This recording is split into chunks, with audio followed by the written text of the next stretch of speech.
آپ کا وزیر اعظم آپ کے ساتھ اس سلسلے کی پہلی نشست وزیر اعظم پاکستان عمران خان صاحب یہاں تشریف رکھتے ہیں. آپ کالز کر رہے ہیں اور اپنے سوالات کر رہے ہیں, وزیر اعظم آپ کو جواب دے رہے ہیں. 051-921-0809. اور اس کے ساتھ ساتھ سوشل میڈیا پہ بے شمار سوالات آئے ہیں پرائم منسٹر صاحب. ایک سوال آیا ہے, واجد رحمان کہتے ہیں کہ آپ اپوزیشن والوں کو این آر او کیوں نہیں دیتے, ان کو این آر او دے دیں اور عوام کے روز کے جو ان کے جو ڈرامے ہیں ان سے جان چھوٹ جائے.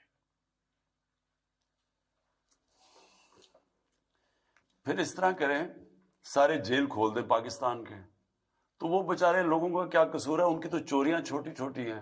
کسی کی ₹1,00,000 چوری ہے, کسی نے بھینس چوری کی, کسی نے کوئی موٹر سائیکل چوری کیا, تو وہ بےچارے جو جیلوں میں بھرے ہوئے ہیں ان کا کیا قصور ہے؟ پھر دیکھیں, ایک ملک, میں اپنی ساری قوم کو یہ سمجھانا چاہتا ہوں, دنیا کی تاریخ اٹھا کے دیکھیں, کوئی دنیا میں ملک آج تک آگے بڑھ ہی نہیں سکا جدھر قانون کی بالادستی نہ ہو, رول آف لا نہ ہو. کوئی دنیا میں ملک دیکھ لیں, جب ایک ملک آگے بڑھتا ہے وہ صرف ایک چیز سے بڑھتا ہے, خوشحالی صرف ایک وجہ سے آتی ہے, جدھر قانون کی بالادستی ہوتی ہے. جس ملک کے اندر جس کی لاٹھی اس کی بھینس, مائٹ از رائٹ, جس ملک میں قانون نہیں ہوتا, آج مجھے بتا دیں ایک ملک جو ترقی کیا ہو, اور وہ ہوتا کیا چیز تباہ کرتی ہے ملک کو. میں مدینہ کی ریاست کے ہمارے سرکار مدینہ نبی صلی اللہ علیہ وسلم, انہوں نے ایک یہ سب یاد رکھ لیں, دنیا میں اس طرح کا لیڈر نہیں آیا, نہ آ سکتا ہے نہ آیا. انہوں نے کہا کہ بڑی قومیں تمہارے سے پہلے تباہ ہوئی, طاقتور کے لیے ایک قانون, کمزور کے لیے دوسرا. یہ این آر او ہے, مطلب کہ طاقتور کو آپ این آر او دے دیں, غریب لوگوں کو جیلوں میں بھر دیں. یہ قوم کی تباہی کا راستہ ہے. آج دنیا کا نقشہ اٹھا کے دیکھیں, ایک ایک ملک دیکھیں, کون سا خوشحال ملک ہے اور کون سا غریب ترین ملک ہے. وسائل کا اس میں کوئی دخل اندازی نہیں ہے. جو سب سے وسائل میں امیر ترین ملک ہے وہ اس وقت غریب ترین ہے, وہ غربت سب سے زیادہ ہے. اور جن ملکوں کے اندر ہے ہی نہیں, وسائل ہے ہی نہیں, مثلا سوئٹزرلینڈ میں تو صرف ٹورزم ہی ہے, یا اسکینڈینیویا کے ملکوں میں کیا ہے ان کی خاص چیز ہے؟ کچھ بھی نہیں ہے, لیکن وہاں خوشحال ترین ملک ہے. وجہ اس کی کہ وہاں قانون ہے, وہاں رول آف لا ہے. اور دوسرے ملکوں کے اندر جدھر یہ آپ ملک اٹھا کے دیکھ لیں, غریب ملکوں کو دیکھ لیں, ایک ایک ملک کو آپ دیکھ لیں کہ وہاں اسی طرح کے کرپٹ پرائم منسٹر آتے ہیں, کرپٹ پریزیڈنٹس آتے ہیں, وہ دونوں ہاتھوں سے وہ اور ان کی منسٹرز ملک کو لوٹتے ہیں, وہ سارے ملک کا پیسہ باہر لے جاتے ہیں. وہ کیوں باہر لے جانے پڑتے ہیں؟ کیونکہ اگر وہ ملک میں رکھیں گے تو پیسہ نظر آ جائے گا. اس لیے چوری کر کے ملک سے پیسہ جب باہر نکال, دگنا نقصان کرتے ہیں ملک کو. منی لانڈرنگ جو ہے, جب ایک غریب ملک کا پیسہ باہر جاتا ہے وہ دگنا نقصان کرتا ہے. وہ کیسے نقصان کرتا ہے؟ ڈالر خریدنے پڑتے ہیں باہر بھیجنے کے لیے, یہ حوالہ ہنڈی سے ڈالر لیتے ہیں, پھر باہر جاتا ہے.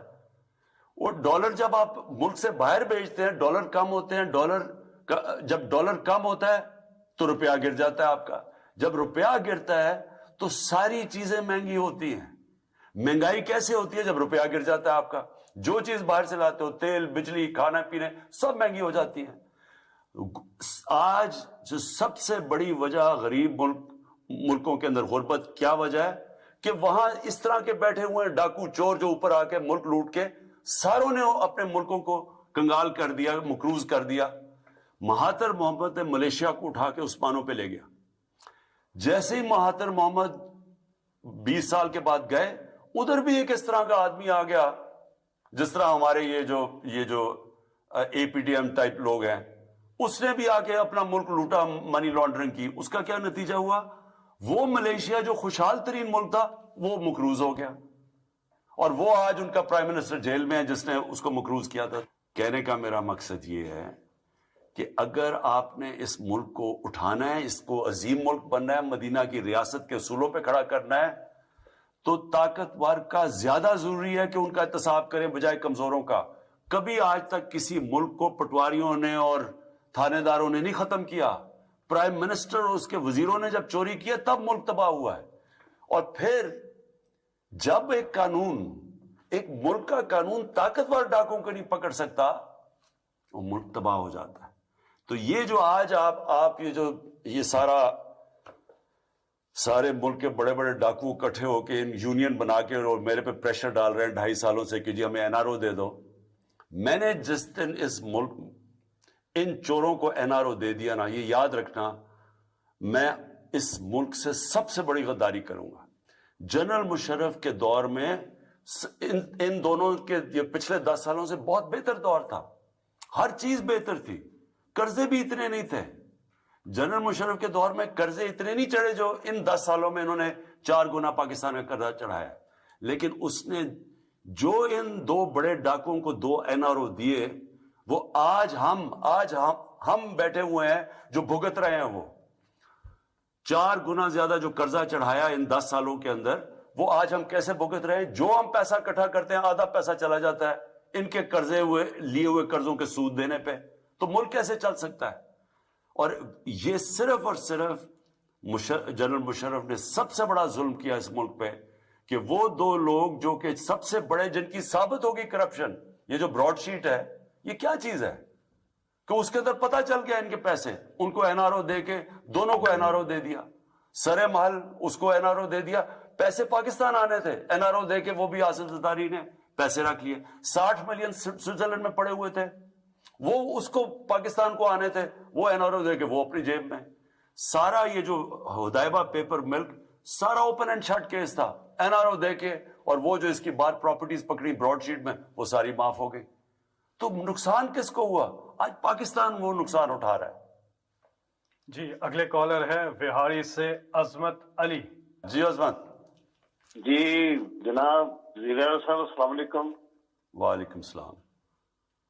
سر ہر ماہ میں 2 دفعہ پیٹرولیم مصنوعات بڑھ جاتی ہیں، جس کی وجہ سے ہر چیز پہ مہنگائی آ جاتی ہے.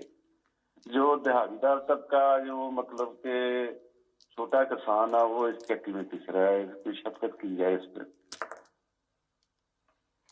دیکھیں یہ سب سے تکلیف دہ چیز ہے، مہنگائی.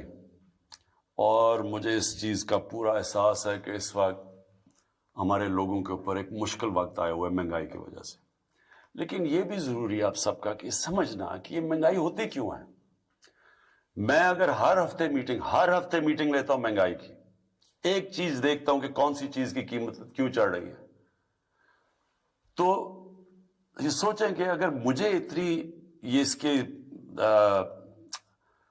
یعنی میرے ذہن پہ یہ اتنا پڑا ہوا ہے تو یہ کیوں نہیں، یہ مہنگائی ہے کیا، ہوتی کیوں ہے. تو یہ میں ذرا چاہتا ہوں کہ آج آپ سب سمجھ لیں.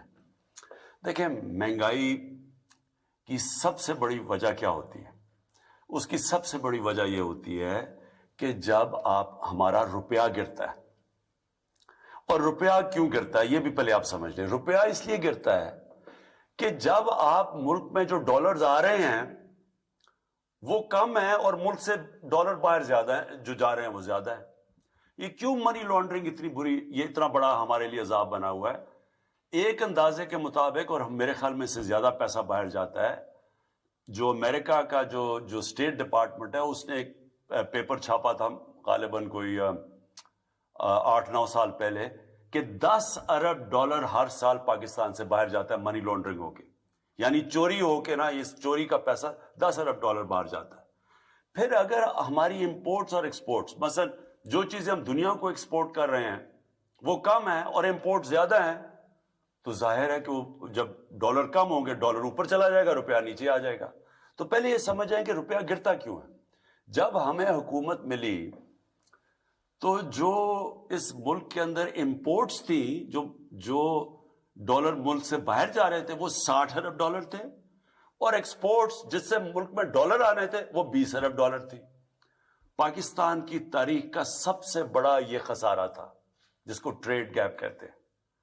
اور جو کرنٹ اکاؤنٹ ڈیفیسٹ تھا، یعنی کہ جو ٹوٹل ڈالر ملک سے باہر جاتے ہیں اور اندر آتے ہیں، یعنی جو ہم ریمیٹنسز بھی شامل کر لیں تو وہ 20 ارب ڈالر تھا، جو سب سے زیادہ پاکستان کی تاریخ کا خسارہ تھا.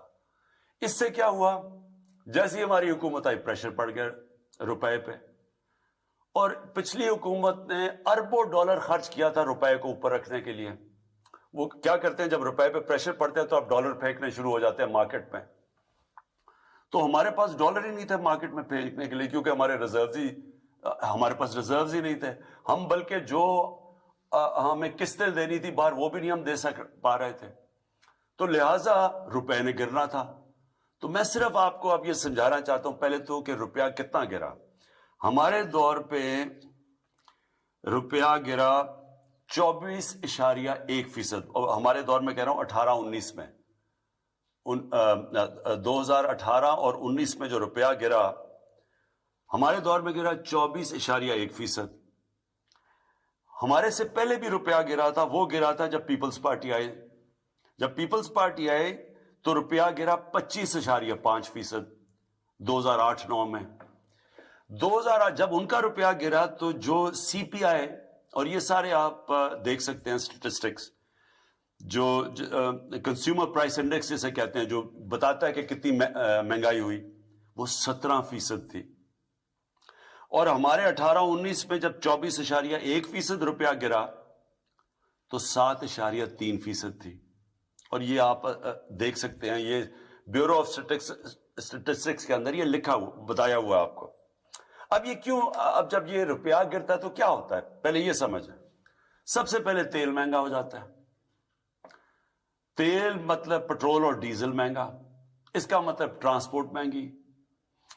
اس کے بعد بجلی مہنگی, کیونکہ آدھی بجلی بنتی ہے تیل سے, اور پھر جو باقی بجلی کے کانٹریکٹ سائن کیے ہوئے ہیں وہ سارے ڈالرز میں کیے ہوئے ہیں. تو جیسے ہی روپیہ گرا, جو ڈالر کی چیزیں ساری مہنگی ہو گئی. پھر جو ہم چیزیں امپورٹ کرتے ہیں, سب سے پہلے گھی, تقریباً سارا گھی ہم امپورٹ کرتے ہیں باہر سے, وہ مہنگا. چائے مہنگی, چائے باہر سے امپورٹ کرتے ہیں. پھر دالیں مہنگی, جو عام آدمی بیچارہ کھاتا ہے, تقریباً 70% دالیں باہر سے ہم امپورٹ کرتے ہیں, وہ مہنگی ہو گئی. تو جب بجلی مہنگی ہوئی مزید اور چیزیں مہنگی ہو گئی. پھر گیس, اب آدھی گیس ہماری جو ہم پاکستان میں گیس نکلتی ہے وہ کم ہوتی جا رہی ہے. جو باہر سے ہم گیس لیتے ہیں وہ مہنگی ہے, تو جب وہ گیس بھی مہنگی ہو گئی. تو ساری چیزیں مہنگی ہو جاتی ہیں جب آپ کا روپیہ گرتا ہے. اس لیے ہماری گورنمنٹ پوری کوشش کر رہی ہے پاکستان میں ایکسپورٹ بڑھانے کی, اور مجھے بڑی خوشی ہے کہ پچھلے مہینے ریکارڈ ایکسپورٹس بڑھی ہیں ہماری. جب تک ہماری ایکسپورٹس نہیں بڑھیں گی, اور اللہ کا شکر ہے ریکارڈ ریمیٹنسز بڑھی ہیں, یعنی کہ جو باہر پاکستانی بینکوں کے تھرو پیسے بھیجتے ہیں وہ بھی بڑھی ہیں. اور اس کی وجہ سے 17 سال کے بعد پاکستان کا 5 مہینے مسلسل, جس کو کرنٹ اکاؤنٹ کہتے ہیں, کہ ہم جتنے ہمارے ڈالر آ رہے ہیں اندر اور ہمارے ڈالر باہر جا رہے ہیں, ہم نے اس کو بیلنس کر لیا. ہمارا خسارہ ختم کر دیا ہم نے, کیونکہ ہم نے ایکسپورٹس بھی بڑھائی ہے اور ہماری ریمیٹنسز بھی بڑھی ہیں, اور ہمارا ملک صحیح راستے پہ لگ گیا. تو اور اگلی چیز جو ہم نے کرنی ہے انویسٹمنٹ ملک میں لے کے آنی ہے, وہ تیسری چیز ہے. تو جیسے جیسے ہم اب قدم اٹھا رہے ہیں, ڈالرز ہمارے ملک میں زیادہ آئیں گے, ہمارا روپیہ سٹرونگ ہو جائے گا. جب روپیہ ٹھیک ہوگا تو یہ آپ کا سب سے بڑا مہنگائی کا مسئلہ تب ختم ہوگا. 2 اور چیزیں ہمیں مسئلے ہوئے. ایک, 2 سال ہماری گندم کی کراپ کم ہو گئی. گندم کم ہوئی پاکستان میں. کیوں ہوئی؟ یہ موسم کی تبدیلی کی وجہ سے بارشیں اس ٹائم پہ ہو گئی جب گندم کو ہم نے کٹائی کا ٹائم تھا. 2 سال مسلسل ہماری گندم کم ہوئی, وہ باہر سے منگوانی پڑی. جب وہ تو جس طرح روپیہ گرا تو وہ بھی مہنگی. پھر چینی, وہ ہماری کم ہو گئی. تو چینی بھی جب باہر سے آئی, اور کیونکہ جو میں آپ کو کہہ رہا ہوں کہ ڈالر کے اوپر پریشر تھا, حالانکہ چینی اتنی مہنگی نہیں ہوئی باہر سے, لیکن گندم ہمیں گورنمنٹ کو بہت بڑا قیمت ادا کرنی پڑی. تو کہنے کا آخر میں مقصد یہ ہے, مجھے پورا احساس ہے, سارا وقت میں مانیٹر کر رہا ہوں, پوری کوشش کر رہے ہیں کہ ہم مہنگائی کو روکیں. اور اللہ کا شکر ہے اس وقت مہنگائی, جب ہم آئے تھے گورنمنٹ میں, اس سے پہلی دفعہ اس سے کم مہنگائی ہے اس باری, اس مہینے, جو میں نے کہا بھی آج میڈیا پہ. تو تھوڑا آپ کو صبر کرنا پڑے گا. ایک برے معاشی حالات میں, ایک مقروض ملک میں جس نے قرضے لیے ہوئے تھے, آہستہ آہستہ جیسی ہماری معیشت ٹھیک ہوگی, انشاءاللہ اس کے اوپر مکمل قابو پا لیں گے.